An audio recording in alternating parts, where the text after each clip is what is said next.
नमस्कार, एबीपी गंगा देख रहे हैं आप। मैं अवधेश। पूरा पश्चिम की शुरुआत करेंगे। सबसे पहले बात पेट्रोल और डीजल के बढ़े दामों की। इसे लेकर एक बार फिर से सड़कों पर संग्राम छिड़ गया है। कांग्रेस और समाजवादी पार्टी के कार्यकर्ताओं ने सरकार के खिलाफ जमकर नारेबाजी की और महंगाई को लेकर सरकार की नीतियों पर हमला बोला। आपको हम 5 तस्वीर दिखाते हैं और उससे आपको पूरे प्रदेश के हालात समझ में आएंगे। पहली तस्वीर लखनऊ की है, दूसरी तस्वीर सुल्तानपुर, गाजियाबाद, इटावा और देहरादून। इसके अलावा कई और शहरों में कांग्रेस और समाजवादी पार्टी के कार्यकर्ताओं ने प्रदर्शन किया और हर जगह पर पेट्रोल और डीजल के बढ़े हुए दामों का विरोध किया गया। तो 4 तस्वीरें उत्तर प्रदेश की, 5वीं तस्वीर उत्तराखंड की राजधानी देहरादून की, और सभी जगहों पर कांग्रेस के कार्यकर्ताओं ने मोर्चा खोल दिया।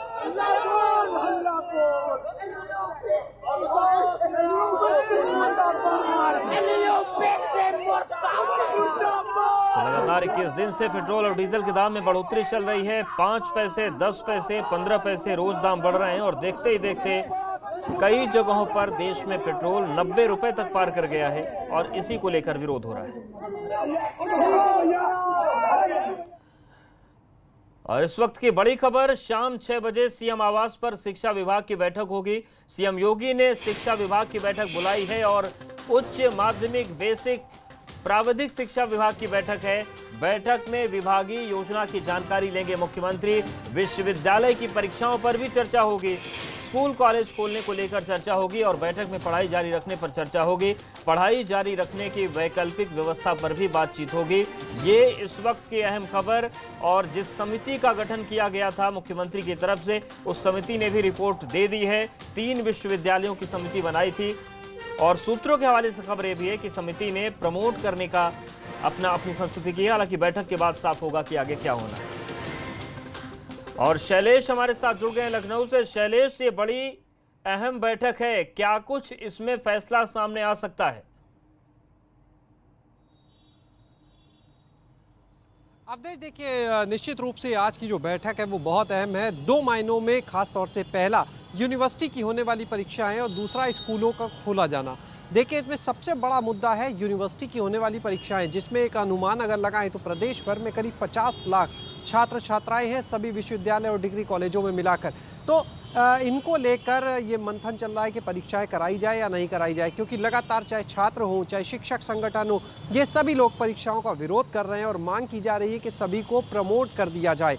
इसको लेकर लगातार विरोध प्रदर्शन जारी है, चाहे एबीवीपी हो, चाहे एनएसयूआई हो, कांग्रेस का यूथ विंग, चाहे समाजवादी छात्र सभा हो, शिक्षकों के संगठन भी विरोध में खड़े हैं। और इसी को लेकर शासन के निर्देश पर 4 कुलपतियों की एक समिति बनाई गई थी 26 जून को, जिस में 4 कुलपति थे और उन लोगों ने अपनी रिपोर्ट अब शासन को सौंप दी है।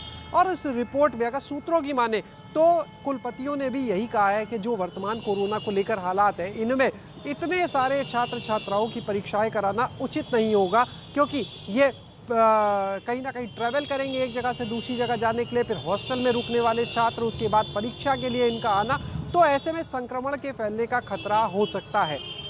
दूसरी चीज़, अगर इन परीक्षाओं को अभी स्थगित किया जाता है इस विचार के साथ कि आगे चलकर इनको कराया जाए, तो फिलहाल जो हालात है, जिस तरह केस सामने आ रहे हैं, हालात सुधरते हुए नहीं दिख रहे हैं। और अगर मान लीजिए ज़्यादा लंबे समय तक खींचा जाता है, परीक्षाओं को रोका जाता है, अगस्त आ जाता है, तो फिर नया सत्र कब शुरू होगा?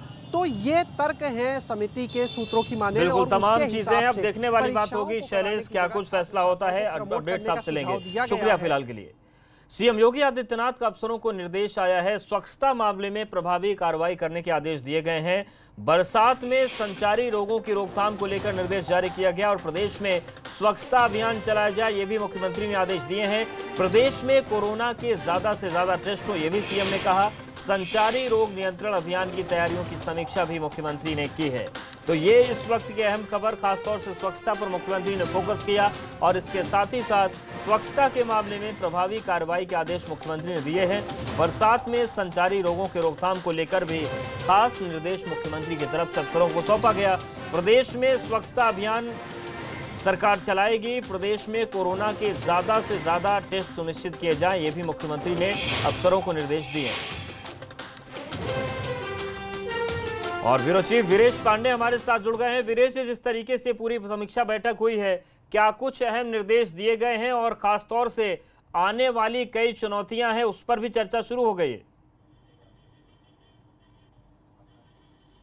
देखिए, मुख्यमंत्री बनने से पहले एक सांसद के तौर पर मुख्यमंत्री योगी आदित्यनाथ जब गोरखपुर के सांसद थे तो वो संचारी रोग और वर्षा ऋतु में जिस तरीके से इंसेफेलाइटिस का प्रभाव होता है और हजारों की संख्या में गोरखपुर और बिहार और आसपास पूर्वांचल के छोटे छोटे बच्चे प्रभावित होते हैं और जो उनके मरने की संख्या है वो बहुत ज़्यादा होती है। इसको लेकर वो संसद में आवाज़ उठाते रहे और सड़कों पर भी आंदोलन करते रहे और बहुत प्रयास उन्होंने किया। उसके बाद वो ये जानते हैं कि कोरोना की विभीषिका में अगर संचारी रोगों को नहीं रोका गया, यानी वर्षा ऋतु में आने वाले जो वायरस से संबंधित रोग हैं जो पहले से ही हिंदुस्तान में और खासकर यूपी में पूर्वांचल में फैले हुए हैं, वो अगर और ज्यादा बढ़ गए तो कोड़ में खाज के समान साबित होगा। और ऐसे में वो सतर्कता बरतने की कोशिश कर रहे हैं और यही वजह है कि आज की अहम बैठक में उन्होंने सभी अधिकारियों को अपने अनुभवों से सचेत किया, क्योंकि वो जानते हैं, वो एक लंबी लड़ाई लड़ चुके हैं संचारी रोग और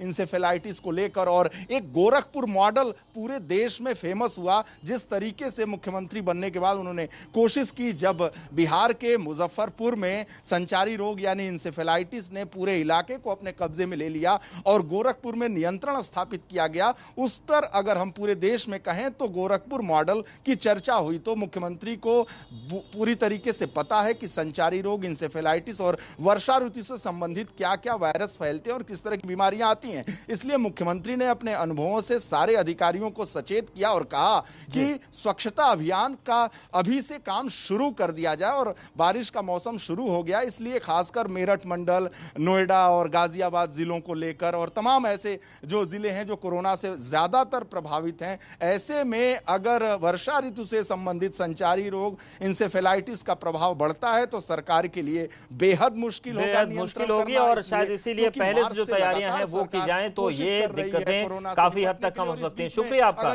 जानकारी और अपडेट्स को देने के लिए।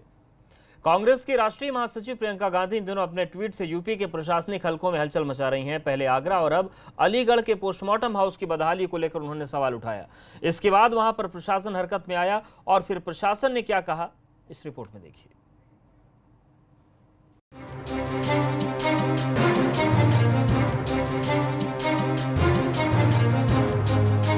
अलीगढ़ का यही वो पोस्टमार्टम हाउस है जहां की बदहाली को लेकर कांग्रेस की राष्ट्रीय महासचिव प्रियंका गांधी ने ट्वीट किया था, जिसके बाद प्रशासन हरकत में आया। प्रियंका के ट्वीट के बाद यहां प्रशासनिक अधिकारियों का तांता लग गया। एडीएम सिटी, अपर सिटी मजिस्ट्रेट से लेकर सीएमओ तक यहां पहुंचने लगे और पोस्टमार्टम हाउस का मुआयना किया। प्रियंका ने लिखा था कि यहां डेड बॉडी के पोस्टमार्टम होने में कई दिन लग जाते हैं और लोगों से बर्फ की सिल्ली के नाम पर वसूली की जाती है, लेकिन अधिकारी पड़ताल करने के बाद नतीजे पर पहुंचे कि यहाँ सब कुछ संतोषजनक है। इस तरह की सूचना मिली थी सुबह, और जिसको लेके एडीएम सिटी और एसीएम सेकंड और मैं तीनों ने जाके वहाँ की व्यवस्था का जायज़ा लिया और वहाँ पे जो डीप फ्रीज़र हैं जिसमें 6 बॉडी रखी जा सकती है, अभी सुबह तक उसमें 5 चैम्बर ठीक काम कर रहे थे। चैम्बर ठीक काम नहीं कर रहा था, जो ठीक करा लिया गया है। 6 के 6 चैम्बर ठीक काम कर रहे हैं और बाकी व्यवस्थाएं वहाँ की जो चेक की गई हैं अभी तक तो सब ठीक मिल रही है। दरअसल मामला 18 जून का है, जब अमीर निशा के रहने वाले शरीफ की संदिग्ध परिस्थितियों में मौत हो गई थी। पुलिस ने शव को पोस्टमार्टम हाउस भेज दिया। कहा गया कि जब तक कोरोना जांच रिपोर्ट नहीं आ जाती तब तक शव का ना तो पोस्टमार्टम होगा और ना ही परिजनों को सौंपा जाएगा। दूसरी तरफ मृतक की बहन का आरोप था कि यहाँ शवों को सुरक्षित रखने का कोई इंतजाम नहीं है। बर्फ की व्यवस्था में हर दिन 500 रुपए खर्च हो रहे हैं। अफसरों के चक्कर काटने पड़ रहे हैं।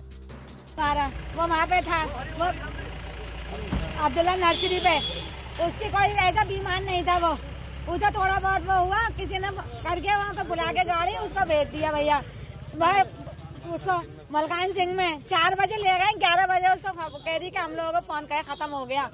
साहब हमें कुछ भी नहीं, हम 5 दिन हो गए यहाँ, 5 दिन से बॉडी है यहाँ पे। 5 दिन से क्या कह रहे हैं ये लोग? क्या पता, बर्फ लगा दे। हम 500 रुपए रोज का बर्फ लगवा रहे हैं, दोनों टाइम का जाए। बॉडी नहीं दे रहे, वहाँ तो सैंपल कुछ नहीं। रिपोर्ट आएगी, रिपोर्ट आएगी।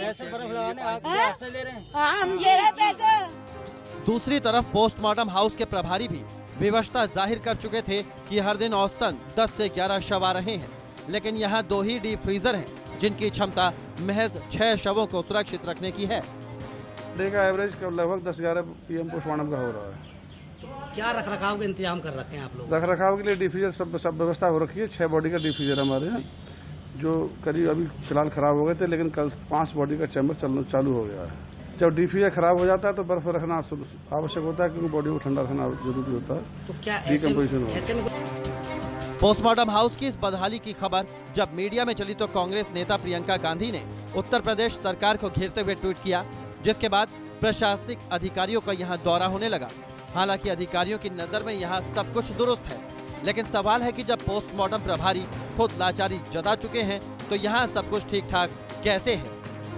आपको ये भी बता दें कि प्रदेश में प्रशासनिक चूक को लेकर प्रियंका योगी सरकार को घेरने में जरा भी नहीं चूकती हैं। इससे पहले भी प्रियंका यूपी में कोरोना रोकथाम के आगरा मॉडल पर सवाल खड़े कर चुकी हैं और अब अलीगढ़ पोस्टमार्टम हाउस पर ट्वीट कर सरकार और प्रशासन को चौकन्ना कर दिया है।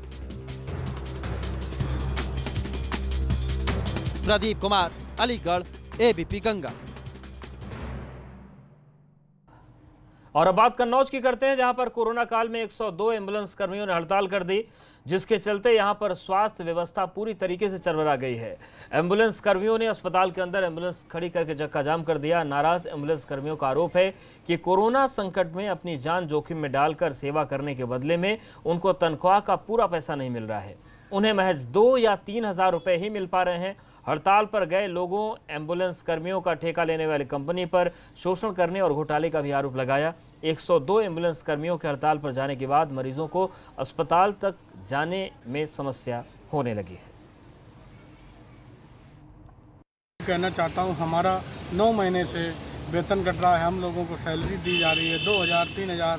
ऐसी महामारी में हम लोग 24 घंटा ड्यूटी करते हैं, तब भी हमारी कोई सुनने वाला नहीं है। जो जीवीके ही हमारी कंपनी है, ये हैदराबाद की कंपनी है, ये नाम बेस्ट कंपनी है। ये 9 महीने से हम लोगों का लगातार सैलरी के बेसिस पे शोषण कर रही है और हमारी 6 साल की ग्रेजुटी EF, SI, PF का पैसा ये खा गई है। और कन्नौज में अस्पताल स्टाफ की लापरवाही के चलते एक मासूम की मौत हो गई। परिजनों का कहना है कि बच्चे का सही समय पर इलाज मिला होता तो उसे बचाया जा सकता था। मामला कन्नौज जिला अस्पताल का है। अपने मासूम के शव को सीने से लगाए इस शख्स का कहना है कि वो अपने बीमार बेटे को लेकर अस्पताल में भटकता रहा, लेकिन समय रहते डॉक्टर नहीं मिल पाए। बच्चे को देर रात तेज बुखार आया था। गाँव के डॉक्टर से कोई फ़ायदा नहीं हुआ तो किस तरीके से अस्पताल पहुंचे। लेकिन देखिए, दिल दहला देने वाली तस्वीरें हैं। ये पिता, उसके गोद में उस बच्चे की मौत हो गई और उस बच्चे को वहीं ज़मीन पर लेकर रोने लगा। डॉक्टर का कहना है कि बच्चे को दिमागी बुखार था, उसकी हालत गंभीर थी। लेकिन सवाल ये है कि जब ये पिता अपने बच्चे को लेकर अस्पताल में पहुंचा तो डॉक्टर वहां पर मौजूद क्यों नहीं थे। बुखार किसी भी तरीके का हो, लेकिन ये तो साफ पता चलता है कि लापरवाही तो हुई है। लेकिन सवाल ये है कि क्या कार्रवाई होगी या केवल बड़े बड़े दावे ही होते हैं। दिमागी बुखार था उसको, जिसकी वजह से बेहोश था। तो इमरजेंसी में जो EMO डॉक्टर थे शुक्ला जी, BK शुक्ला, उन्होंने देखा और उन्होंने बुला के बच्चों के डॉक्टर PM यादव को ही बुला के उनको भी दिखवाया। तो मुश्किल से 15-20 मिनट बच्चा रहा और बिल्कुल गैस्पिंग कंडीशन में आया था। जो अस्पताल में आया तो गैस्पिंग कंडीशन में उसको जो भी प्राथमिक उपचार जितना संभव था वो सब दिया गया, लेकिन वो बच नहीं पाया, एक्सपायर हो गया। यूपी में भले ही स्वास्थ्य सेवाओं को बेहतर करने का दावा किया जा रहा है, लेकिन ज़मीनी हकीकत कुछ और ही है। बलरामपुर ज़िले में अभी भी कुछ ऐसे अस्पताल हैं जिनमें मूलभूत सुविधाएं नहीं हैं। इसे अधिकारियों की लापरवाही कहें या फिर संसाधनों की कमी। जिला महिला चिकित्सालय में करीब 8 सालों से अल्ट्रासाउंड मशीन खराब पड़ी थी, जिससे गर्भवती महिलाओं को अस्पताल में अल्ट्रासाउंड की सुविधा नहीं मिल पा रही थी। अधिकारी कभी मशीन की खराबी तो कभी रेडियोलॉजिस्ट की कमी बताकर पल्ला झाड़ रहे थे। पूर्वांचल विकास बोर्ड के सलाहकार साकेत मिश्रा को जब इस विकट समस्या की जानकारी हुई तो उन्होंने जिला महिला चिकित्सालय को एक डिजिटल अल्ट्रासाउंड मशीन भेंट की, जिससे प्राइवेट पैथोलॉजी के चक्कर लगाने वाली प्रसूताओं को शारीरिक और आर्थिक तौर पर राहत मिल सके। स्वाभाविक है कि महिलाओं को तो मिलेगा ही मिलेगा, सभी को मिलेगा। मैं 3 साल पहले आया था तो पता चला कि किसी भी समय एक अल्ट्रासाउंड हुआ करता था, जो संभवतः 7-8 साल पहले मशीन खराब हो गई थी और रेडियोलॉजिस्ट ट्रांसफ़र हो चुके थे। उसके कारण कोई अल्ट्रासाउंड की फैसिलिटी ना मेमोरियल में थी, ना महिला हॉस्पिटल में थी और ना संयुक्त में थी, तीनों जगह नहीं थी। एक चीज़ ज़रूर पता चला कि एक मशीन ख़राब पड़ी है संयुक्त में, जिसको मैंने प्रयास करके ठीक करवाया और उसमें भी यूपीएस नहीं था, तो यूपीएस भी मंगवा करके उसको स्टार्ट कराया। तो वर्तमान में फ़िलहाल एक अल्ट्रासाउंड मशीन संयुक्त में चल रही थी, लेकिन सबसे ज़्यादा कमी खल रही थी जहाँ सबसे ज़्यादा महिलाएँ आ रही थी, महिला हॉस्पिटल जो सबसे ज़्यादा महिलाओं को कैटर कर रहा है, वहीं पे नहीं थी। तो और बात कानपुर की, जहां पर पुलिस की कार्रवाई की पोल खोलने वाली तस्वीर सामने आई। पुलिस ने आंकड़ा जारी किया है कि जिले में उसने मास्क न लगाने पर 63 लाख का जुर्माना वसूला है। पुलिस का कहना है कि अनलॉक के बाद से शुरू किए गए अभियान में 63 लाख रुपए का जुर्माना वसूला गया, लेकिन दिलचस्प बात यह है कि इस दौरान पुलिस के तमाम जवान बिना मास्क के ही नजर आए, जबकि पब्लिक से पुलिस मास्क नहीं पहनकर चलने पर जुर्माना वसूल रही है। तो देखिए, अपनों पर रहम और जनता पर कहर। पुलिस वालों की जिम्मेदारी है कि अगर कोई मास्क पहनकर नहीं चल रहा है तो उसका चालान काटा जाए, लेकिन इनके खुद की हालत क्या है आप देखिए ज़रा।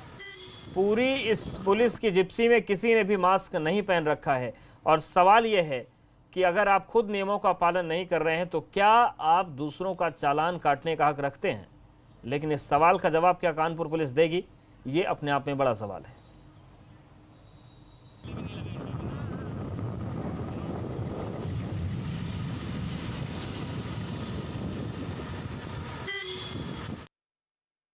कोरोना महामारी के मद्देनज़र जो लोग मास्क नहीं पहन रहे हैं उनके विरुद्ध एक अभियान चलाया गया, और इस अभियान के तहत लगभग 56,000 लोग के विरुद्ध जुर्माने की कार्रवाई हुई है, जिनसे लगभग 60 लाख रुपया जुर्माने के रूप में वसूला गया है। और बात अलीगढ़ की, जहां पर भीषण सड़क दुर्घटना से हड़कंप मच गया। राष्ट्रीय राजमार्ग 91 पर पचपेड़ा मोड़ के पास अलीगढ़ की ओर से आ रहा एक तेज रफ्तार ट्रक अचानक अनियंत्रित होकर बेकाबू हो गया। बेकाबू ट्रक ने इस दौरान दूसरी दिशा से आ रहे 3 वाहनों को एक साथ रौंद दिया। हादसे में स्कूटी सवार पिता पुत्र की मौके पर ही मौत हो गई, जबकि टेम्पो और कार में सवार बच्चों समेत 7 लोग घायल हो गए। पुलिस ने शव को कब्जे में लेकर सभी घायलों का भाखरी के निजी अस्पताल में उपचार के लिए भर्ती करवा दिया है।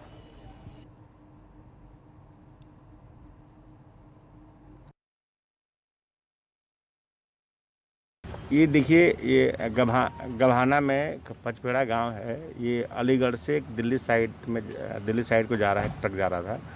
तो एक महिला रोड क्रॉस कर रही थी। उस महिला को बचाने के उद्देश्य से ड्राइवर ने गाड़ी को मोड़ने का प्रयास किया, तो गाड़ी डिसबैलेंस हो गई या डिवाइडर से टकरा गई। तो उसमें से उसने जो है डिसबैलेंस के बाद से 3 जो और गाड़ियाँ हैं, एक स्कूटी है, एक ऑटो है, एक कार है, उसको उसने टच किया, उसमें वो डैमेज हो गया। जो कार सवार, जो स्कूटी सवार जो 2 लड़के थे, एक राम कुमार था, उसका लड़का था, वो दोनों की दुर्भाग्यवश डेथ हो गई। इसमें कुल 7 लोग और इंजर्ड हैं, मतलब कुल 9 इंजर्ड थे, जिसमें 2 की डेथ हो गई और 7 अभी उनका ट्रीटमेंट चल रहा है। पानी की कमी से जूझ रहे बुंदेलखंड को सीएम योगी 2000 करोड़ की पेयजल योजना की सौगात देने वाले हैं। झांसी जिले को इसके लिए 860 करोड़ देने की योजना है। योजनाओं का शिलान्यास 30 जून को जनपद झांसी के चिरगांव विकासखंड के मुराटा गांव में किया जाएगा। झांसी शहर के मिशन कंपाउंड में पिछले 1 महीने से पेयजल की समस्या को लेकर त्राहिमाम मचा हुआ है। इलाके के लोग टैंकर की सप्लाई से काम चला रहे हैं। झांसी में कई ग्रामीण इलाके भी ऐसे हैं जहां पर लोग हैंडपंप के सहारे हैं। दर्जनों गांव में वाटर लेवल बेहद नीचे खिसक गया। लोग साइकिल से कई किलोमीटर दूर जाकर पानी लाते हैं, लेकिन माना जा रहा है कि इस 2000 करोड़ की सौगात से हालात सुधरेंगे। ये आपूर्ति नहीं हो रही कम से कम 1 महीने से। 1 महीने पहले पानी आता था और 1 महीने से ज़्यादा पानी एक बूंद नहीं आ रहा है। क्या बता रहे हैं आपको? क्या बता रहे हैं? बताते कुछ नहीं है। चेक करेंगे, हम चेक करेंगे, ये कहते हैं। 20 दिन कर 1 महीना हो गया और 1 बूंद पानी नहीं आ रहा। मैं पैर से चल नहीं पर हमें जो है लगभग 2 महीने से ज़्यादा हो गया, पानी यहाँ नल एक बूंद नहीं आ रही है और हम लोग बहुत ज़्यादा, ज़रूर से ज़्यादा परेशान। शिकायत की आपने? हाँ, शिकायत लिखा पड़ी की ना हमारे पास कॉर्पोरेट से। जेई से बात की और जो है मुखिया से बात की। वो ये कह रहा है कि भाई समस्या सॉल्व होगी, लेकिन कोई सुन ही नहीं रहा। और यहाँ पर वक्त एक छोटे से ब्रेक का है।